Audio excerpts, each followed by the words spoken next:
Muy bien, sean todos bienvenidos a un episodio más de Fitness Integral. Ella, con una maestría en psicoterapia cognitivo-conductual, psicóloga clínica especialista en trastornos de ansiedad, depresión y desregulación emocional. Tenemos hoy, aquí en los estudios, nos acompaña desde México Mayra Barrientos. Mayra, ¿cómo estás? ¿Qué tal? Hola, hola Víctor. Pues aquí un gusto estarlos acompañando en tu programa. Estoy muy emocionada por estar aquí. Excelente.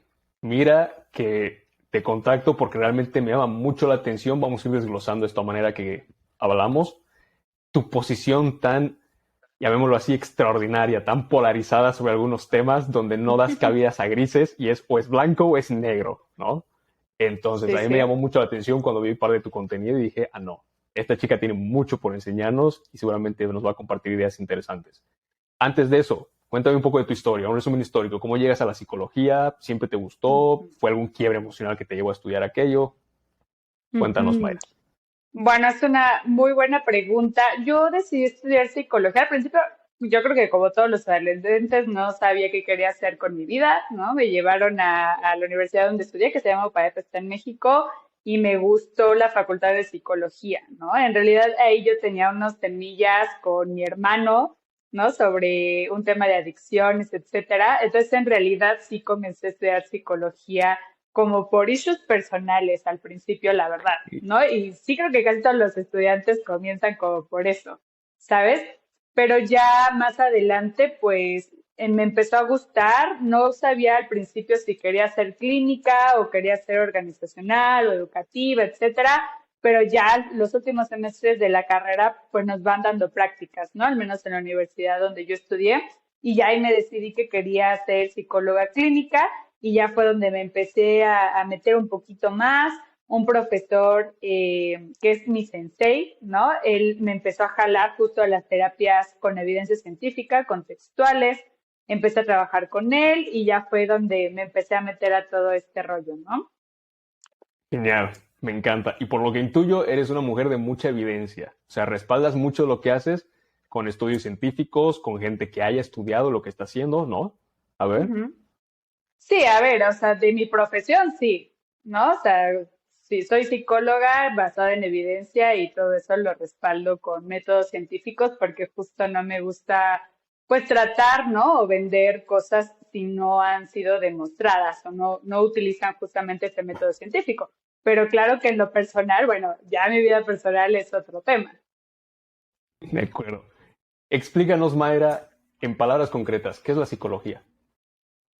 Bueno, la psicología es justamente una ciencia y creo que eso es el principal tema del día de hoy, que la psicología es una ciencia, ¿no? Y creo que eso la mayoría de las personas no lo saben. Es la ciencia que estudia la conducta humana. Esa sería la definición que te puedo dar. Excelente. Debe diversificarse en muchas ramas esta ciencia como tal. Tú te has especializado en temas que he mencionado previamente, que vendrían a ser tres de manera Ujú, puntual. ujú, Para ti, ¿cuál es la ansiedad? Empecemos por ese tema. ¿Qué es la ansiedad? ujú. Bueno, la ansiedad básicamente pues es una emoción que nos ayuda a anticiparnos a amenazas futuras. Al final del día es una emoción que todos los seres humanos vamos a experimentar alrededor de nuestras vidas. La ansiedad al final del día, como cualquier emoción, nos alerta sobre una situación y nos hace movilizarnos. Al final del día nos ayuda a sobrevivir, como todas las emociones. Genial, me encanta. El hecho de que tú digas que es una emoción, podríamos concluir que por ende la ansiedad no es más que un conjunto de segregación de hormonas que nos colocan en cierto estado. Porque las Ujú, emociones es sí. aquello, ¿no? Una mezcla de endorfinas y serotonina. Ok. Entonces, podríamos también ir concluyendo que el comportamiento humano es hackeable en un punto desde el punto de vista desde las hormonas. ¿Sí? ¿En qué sentido te refieres hackeable? Por ejemplo, la ansiedad debe ser una dosificación medida diferente en temas de serotoninas, endorfinas, dopaminas y demás. Correcto. Ujú. Entonces, si yo puedo hackear esa composición de la segregación, podría cambiar mis estados emocionales, por ende hackear mis conductas sin tener que hacer un proceso muy complicado, por así decirlo. Bueno, de que es complicado, es complicado, ¿no? Más bien diría complejo, pero claro que se puede. Más bien sería aprender nuevos comportamientos que me ayuden justamente a regular mis emociones. Ok. ¿Cuál, en tu experiencia, es la mejor cura para la ansiedad? Si es que se cura, no sé, dime tú. Bueno, ya si hablamos de trastornos de ansiedad, la mejor herramienta que ha sido demostrada es la exposición. Y la exposición justamente se refiere a enfrentarme a esta ansiedad, ¿no? Y aquí depende de lo que cada uno, ¿no? Ahí habrá que hacer un análisis de por qué es la ansiedad. Pero, por ejemplo, si hablamos de un trastorno de ansiedad social, justamente ayer le estaba trabajando con una consultante, ¿no? Que le da miedo que vean que es tonta.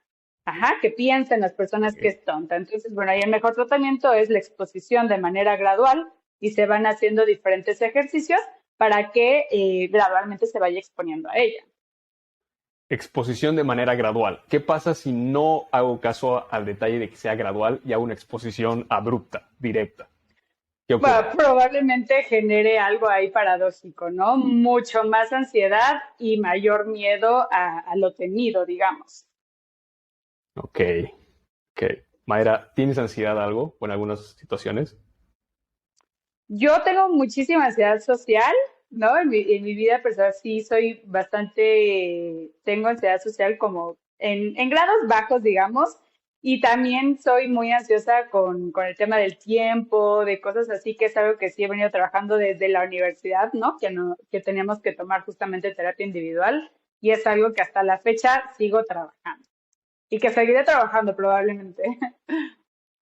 Ya, me encanta que seas sumamente sincera porque a veces las personas intuyen que ya tienes la vida resuelta, ¿no? Si de alguna manera yo soy una facilitadora para ayudarte a superar la ansiedad, es porque yo ya no tengo ninguna y no es necesariamente el caso. No, por supuesto, al final del día creo que ese es un tema y lo decíamos, ¿no? Como estos mitos de pronto sobre los psicólogos o lo que hacemos los psicólogos, y es creer que nosotros tenemos salud mental, ¿no? Al 100%, cero trastornos y para nada. A ver, una cosa es la profesión, intentamos ser lo más congruentes posibles, pero al final del día somos humanos. No somos aquí dioses y resolvemos la vida porque somos perfectos, por supuesto que no. Sí diría que hasta tengo más defectos, ¿no? Más cosas que trabajar que muchos de mis pacientes. Y al final del día, pues ese es el chiste, que nos acompañemos en este proceso. Tal cual. Excelente. A ver, segunda especialidad, la depresión. ¿Qué es la depresión, Mayra? Bueno, la depresión sí podemos decir que es un trastorno del estado de ánimo que se caracteriza por la pérdida completa sobre la vida, ¿no? De este interés sobre actividades que antes me gustaban, ya no se ve tanto placer en esas actividades que antes sí se disfrutaban. Entonces, bueno, básicamente eso podríamos definir la depresión y esas definiciones te las estoy dando por el manual de diagnóstico que utilizamos en psicología y en psiquiatría, ¿no? Que básicamente pues, sería eso de manera general. ¿Cuál es la mejor herramienta para tratar la depresión, en tu experiencia? Hasta ahorita, las terapias que más han demostrado eficacia es la terapia cognitivo-conductual y la terapia de activación conductual. Que Ok, bueno, básicamente hay, por ejemplo, con la terapia cognitivo-conductual habla sobre teorías sobre distorsiones cognitivas que tienen las personas que tienen depresión. Y la activación conductual nos habla sobre una depresión exógena y que a través de diferentes actividades esto va a hacer que la persona se le vaya a la depresión. ¿cuál es la que tú prefieres usar? ¿Tienes alguna en particular? Pues en realidad yo hago más terapias contextuales, que es justamente la activación conductual pertenece a estas, es la que a mí más me gusta, pero en realidad depende de mi consultante, ¿sabes? O sea, no con todos como que trabajo lo mismo, a través del análisis funcional ahí decido cuál será la mejor herramienta que pueda utilizar. Súper. Aquí me nace una pregunta muy interesante. Am, ok, tenemos la situación de una persona que ha pasado por la depresión y la ha superado. Y tenemos en esta otra situación a un profesional que ha estudiado sobre la depresión. ¿Cuál crees y por qué sería la razón de confiar en esta persona para que te ayude a ti que estás pasando por una depresión ¿a cuál elegirías y por qué? ¿Cuál es más válido? ¿Cuál es más práctico? ¿Tienes alguna preferencia, alguna manera de...? Ay, me perdí un poquito. ¿Me puedes volver a hacer la pregunta, por fin? Claro. Ok, yo, Víctor, estoy pasando por una depresión Ujú, y conozco una persona que ha pasado por una depresión bien fuerte y ya la ha superado. Y conozco otra persona que en el ámbito profesional estudia la depresión, puede ser una psicóloga o una psiquiatra. ujú. ¿Cuál es la diferencia en la ayuda que me pueden brindar ambos? Es decir, ¿tiene el mismo grado de valor que me pueda ayudar esta persona que ha atravesado por ello y la ha superado, aunque no tenga el conocimiento técnico, o es Ujú, mejor ir por el conocimiento técnico? ¿Cuál es tu posición respecto a eso? ujú. Bueno, a ver, que sea eh, lo mejor, digamos, lo ideal sería ir con un profesional. A ver, alguien que ha pasado depresión, pues por supuesto que es igual de valioso estos comentarios, ¿no? Los consejos, oye, ¿sabes qué? Yo lo pasé de esta manera y por supuesto que son consejos valiosos que nos pueden ayudar a todos. Y al final del día, justo como te decía, pues la depresión depende, ¿no? Por eso los psicólogos, nuestra palabra favorita es el depende, porque hay que hacer un buen análisis para saber qué necesita esa persona, qué herramientas para que pueda salir de esa depresión. Sin embargo, ambos son igual de valiosos, pero sí me parece bien importante siempre ir con un profesional. Ok. ¿Tú has pasado por alguna situación de depresión, Mayra? De depresión, fíjate que no. Eso sí, nunca, claro que me he sentido desanimada en algunos momentos de mi vida, pero depresión no, sí tiendo más a la ansiedad definitivamente. Ok, una persona que se proyecta más entonces en el futuro. Definitivamente, yo estoy así corriendo todo el día, siempre estoy catastrofizando, ¿no? Entonces sí tiendo más a eso, la depresión casi no, la verdad. Sí hay esa distinción atemporal en cuanto a depresión y ansiedad. O sea, para mí es como que la ansiedad tiene más que ver con el futuro de una persona que vive mucho en el futuro y la depresión de una persona que está mucho en el pasado. Y para ambas la solución sería traerlas al presente. Lo veo así. Pues sí, a ver, en realidad la depresión y la ansiedad comúnmente siempre terminan haciendo comorbilidad, ¿no? Usualmente la persona con depresión va a tener ansiedad y usualmente la persona con ansiedad termina desarrollando depresión. Entonces, casi siempre van de la mano y pues justamente son estas a veces distorsiones cognitivas muy del pasado y muy del futuro, pero casi siempre van juntas. Ok, perfecto. Soy una persona que está atravesando por una depresión. No me animo a pedir ayuda a un profesional y tampoco Ujú. se lo quiero comunicar a una persona cercana, entonces no quiero exponer mi situación. ¿Cuál es el paso próximo más evidente que tendría que dar para avanzar en solucionar esa depresión? Híjole, a fuerzas comunicarlo con alguien. ¿No? O sea, con alguna red de apoyo, tu mamá, tu abuelita, tu papá, tus hermanos. Al final del día, pues esa es la función de nuestras redes de apoyo, esta contención, ¿no? A ver, si no quieres ir con un profesional, pues a ver qué otra cosa podemos hacer o convencer a esa persona, pero pues sí, comunicando. Si no comunicamos lo que sentimos, pues nos aislamos, estamos solos y bueno, eso lleva a otro tipo de conductas mucho más disfuncionales, autolesiones, intentos suicidas, que podríamos evitar, definitivamente. Definitivamente. Entonces dirías que muchas de las personas que caen en la ansiedad y en la depresión es gente que no ha sabido comunicar su situación previamente. No, por supuesto que no. Los factores que nos llevan a la depresión y la ansiedad pueden ser miles de factores, pero sí creo que para empezar a trabajar y salir de ello es comunicar que me estoy sintiendo de X manera y ya ver Ujú. qué se puede hacer al respecto. Ok, ok. ¿Lo comunicarías con una persona cercana, con un desconocido? Porque, a ver, desde tu percepción, ¿qué tanto puede ser eficiente que lo hagas en ambos casos? El otro día yo conversaba con una chica muy interesante que no nos conocimos aquí en Brasil, y la Ujú, conversación fluyó a tal punto en que yo le hago una pregunta un poco más así le digo, oye, a ver, cuéntame algo que no quisieras que nadie sepa de ti, algo que ujú, estás ocultando a tu sociedad. Y ella me dice, ¿por qué te lo tendría que contar a ti si más bien yo no quiero que se enteren? Y le digo, porque yo no te conozco y yo no te voy a juzgar, ujú, porque probablemente me puedas contar algo que tú quieres esconder, pero que para mí es irrelevante. Tú sí se lo escondes ujú. a tu círculo social, entonces tienes el beneficio de desahogarte y contarlo a un desconocido. Al fin y al cabo, yo Claro. no te voy a juzgar. En ese momento me nació decirle eso. En tu perspectiva, ¿cuál es, Mayra?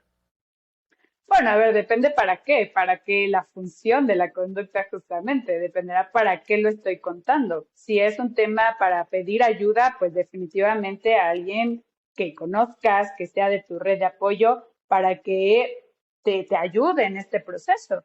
Sin embargo, definitivamente hablar con extraños y comunicar secretos o cosas así, pues es igual padre, ¿no? Hacer eso y igual nos ayuda a darnos cuenta de un montón de cosas, pero justamente si es en esta línea de apoyo, definitivamente alguien que conozca. Genial.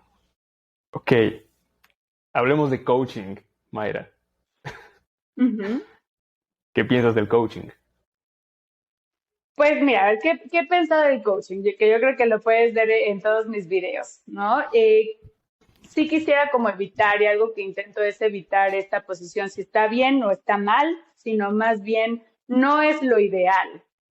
Ujú. Y no es lo ideal, ¿por qué? Porque al final del día el coaching no tiene un marco sólido confiable, ¿no? No entra sobre evidencia científica, más bien se podría considerar incluso una pseudociencia.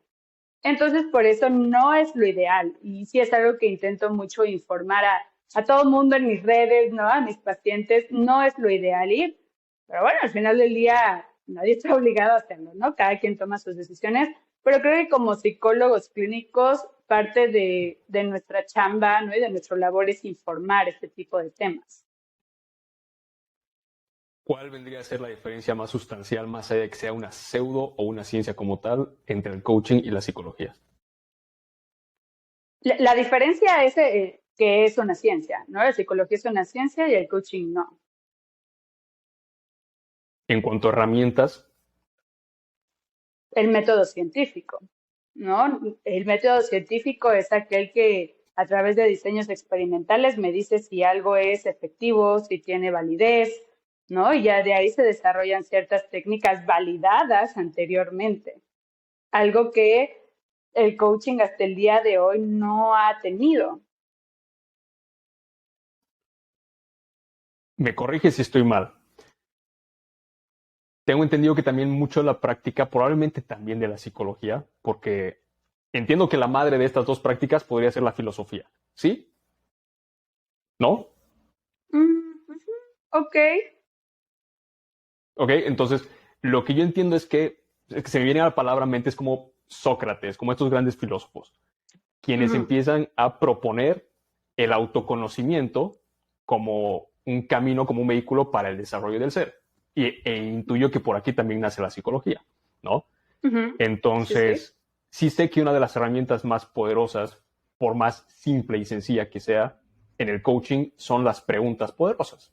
Una manera de Ujú, forzar a la persona a que genere una respuesta, ¿no? Con preguntas que permitan expandir su pensamiento. ujú. Entonces, con respecto a la psicología, ¿en algún momento utilizan ese tipo de preguntas?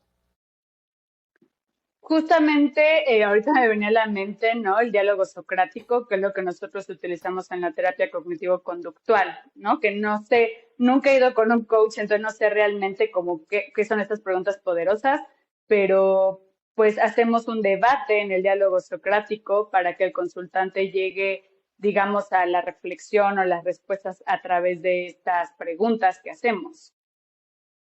Correcto, correcto. Y esto también lo planteo porque tengo entendido, igual con, no sé si habrás escuchado de esta persona, Marisa Peer, es una hipnoterapeuta. O sea, que creo que va muy de la mano de estas cosas, de estas prácticas, ¿no?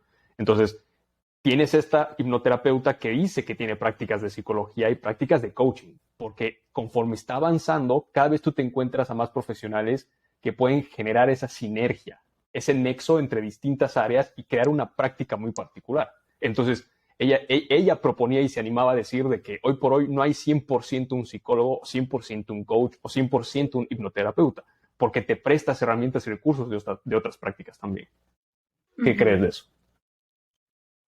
Bueno, creo que ¿cómo se dice esta práctica? El eclecticismo justamente, pues nunca es la opción, ¿no? Si hablamos en evidencia científica, no hacemos nada no somos eclécticos, ¿sabes? O sea, no combinamos justamente herramientas porque no funciona, justamente, ¿no? Creo que el tema de pseudoterapias, pues se abre a eso, a que haya de todo, ¿no? Los astrólogos hacen coach y el coach hace biocodificación, ¿no? O cosas así, que es válido, ¿no? Si ellos lo creen de esa manera, está bien. Yo no lo comparto justamente a lo que me dedico, Ujú. pero pues ya, ¿no? Ese sería mi comentario ahí.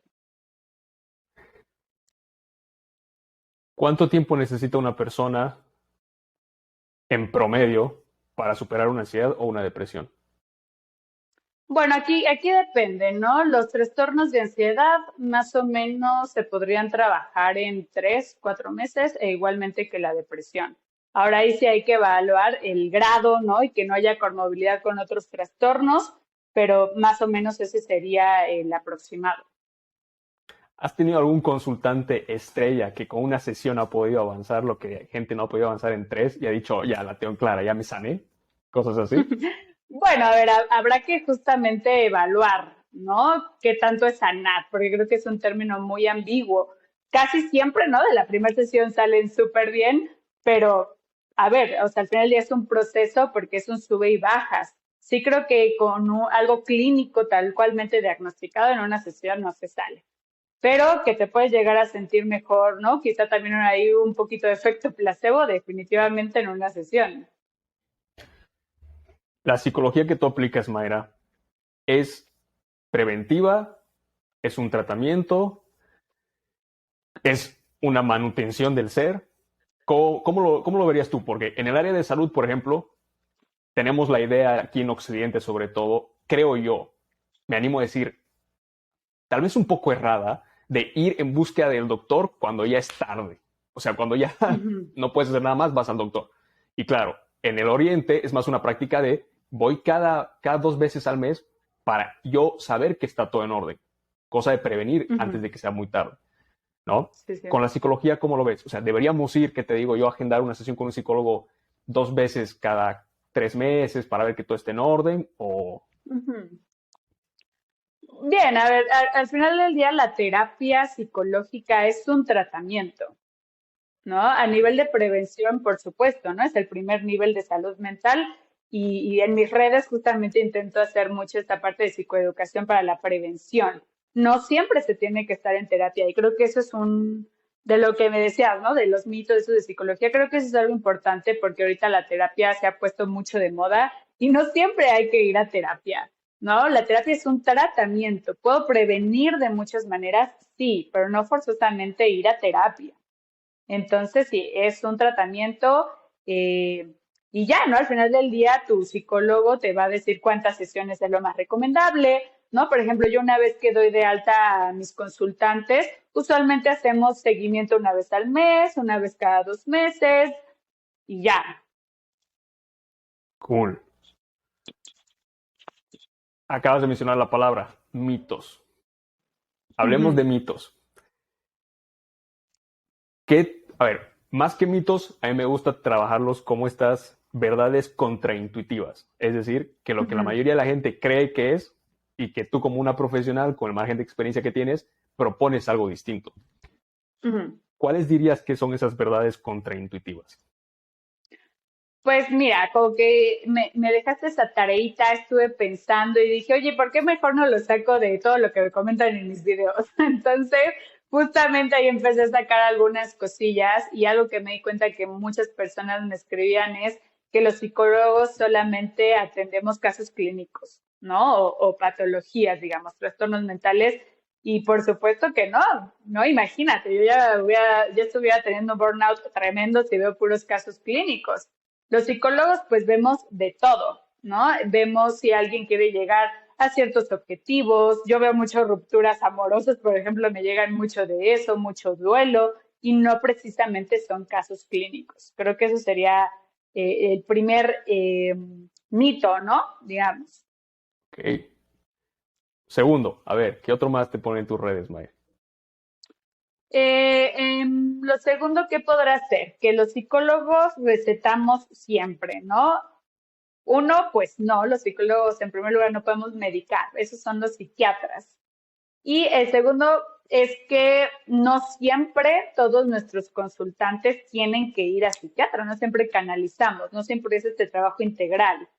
Sí te diría que al menos de mi trabajo es lo que menos intento que suceda, que vayan al psiquiatra. Ahora, no es que el psiquiatra esté mal, tampoco quiero ahorita generar y no vayan al psiquiatra. No, a ver, sí, pero sí creo que son pocos casos los que necesitan atención psiquiátrica y para mí sí es lo último que hago. Entonces, no siempre es esta atención psiquiátrica.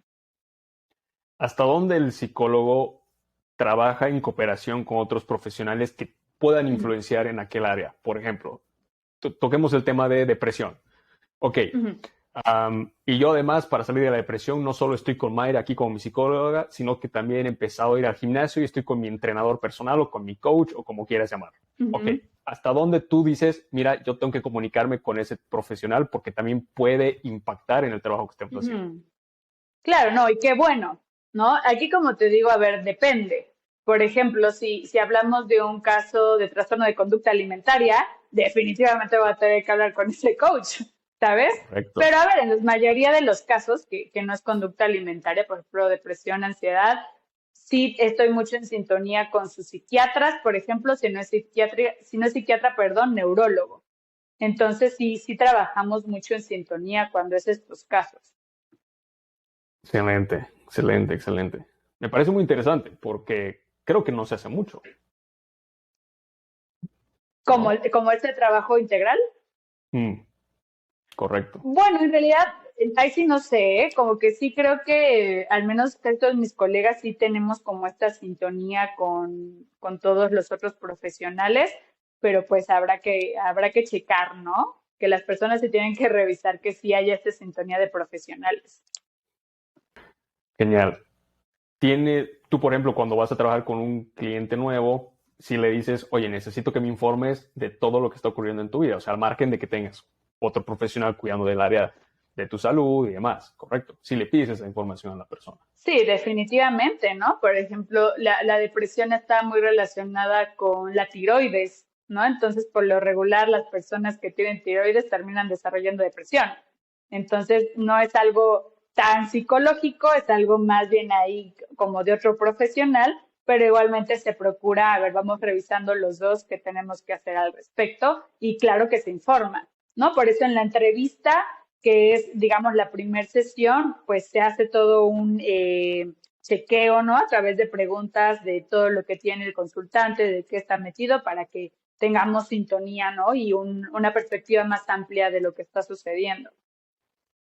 Excelente. Me encanta. Me encanta, me encanta. Mayra, si no te hubieras dedicado a la psicología, ¿qué estarías haciendo hoy por hoy? Es una buena pregunta. ¿Quién sabe? Yo quería estudiar arquitectura de interiores porque mi papá tiene una Ok, constructora, pero pues ya al final no se hizo la carnita asada, pero uno nunca sabe, ¿no? Nunca digo, siempre me voy a dedicar a esto, pues quién sabe, mañana pueden pasar muchas cosas, tal vez me dedique a otra cosa. me encanta. ¿Cuáles son tus proyectos de aquí en adelante? ¿Piensas sacar un libro? ¿Piensas, no sé, empezar a hacer seminarios? ¿Cuál es la proyección de aquí Ujú. a futuro, Mayra? Pues sí he pensado meterle un poquito más al tema de redes, que a veces las abandono mucho, a veces, ¿no? Como que soy psicóloga, pero terminé siendo también otras cosas, ¿no? En redes que no me corresponde, pero pues es lo que hay que hacer. Entonces sí pienso meterle un poquito ahí, más hacer algunos cursos, pero bueno, con tiempo, ¿no? Porque a veces siento que se me come la agenda y termino haciendo nada. Excelente. Éxitos en aquello, ¿eh? Éxitos, definitivamente. Gracias. Ya para ir cerrando, si alguien me dice, ¿sabes qué? Necesito llevarme una idea, una así, súper reveladora de toda esta charla, de lo que Mayra sabe.